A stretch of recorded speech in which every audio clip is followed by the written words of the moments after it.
the members of the Massachusetts Teachers Association, working together for students, public education, and our communities.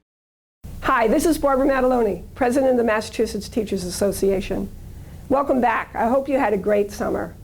We ended the school year with an amazing week of action where we brought together parents, students, community members, and educators to say we want our voices to be the critical voices in what happens in public education.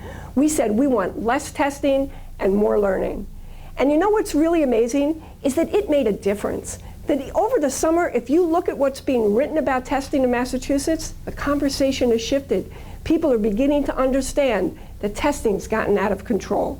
Well, now as we enter the new year, we have to keep that energy and dynamic power going. We have to do a couple of things. We need to fight for our vision of public education. We need to grow union power and strength. And we need to continue to develop and nurture those coalitions where we're all fighting for the same thing for our schools and our children and our communities. So how are we going to do this?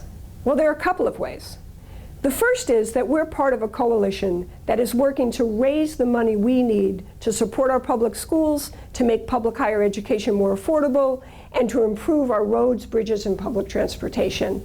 The way we're going to do that is through a ballot initiative. So starting this fall, we're going to be collecting petitions, and we're going to need your help so that we can get signatures and get a constitutional amendment that raises taxes on those people who are making more than $1 million a year.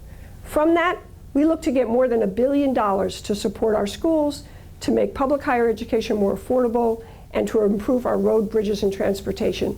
We're going to need your help. That's step one. But we're also going to continue the Less Testing, More Learning campaign.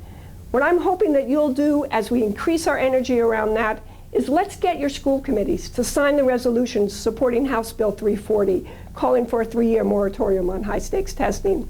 Let's hold community forums where parents, educators, students talk to each other about the schools we want and the ways that testing is keeping us from getting those schools.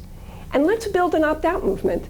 The delegates at the annual meeting said MTA needs to support parents and inform them about opting out. We can grow an opt-out movement in this state that really is powerful in stopping the madness of high-stakes testing. But of course, the thing that we need to do is always focus on collective bargaining. That's what we have as a union. That's our critical strength. And we need to start thinking about collective bargaining in ways that addresses issues like testing, that addresses issues like funding. We need to use collective bargaining as a site to say, our working conditions are your children's learning conditions.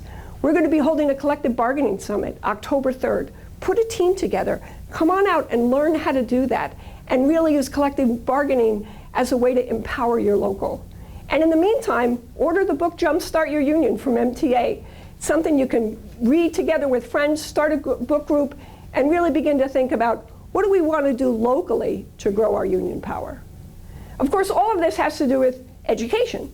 Educating our members, our parents, our students, and policymakers about why we're under attack in public education. Who's behind this? How do charter schools lead to privatization? How is testing being used as a weapon?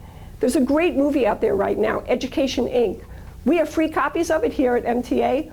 Order a copy, hold a house party, educate each other, educate parents. Let's understand exactly why we're under this assault as we grow our vision for the schools our students deserve. We have a lot of work to do. And you're going right now back into your classrooms to do the most important work that you do. That is to create communities of learning, of joy, of creativity, of imagination, and critical thinking. You're doing that work because it matters so much to you. Let's fight to keep that as a space we want for our students. Let's fight for each other and the schools our students deserve. Let's fight for racial and economic justice. Let's fight for union power. Let's build coalitions. We can do this, and I'm really looking forward to doing it with you in the coming year. Thanks very much, and have a great year.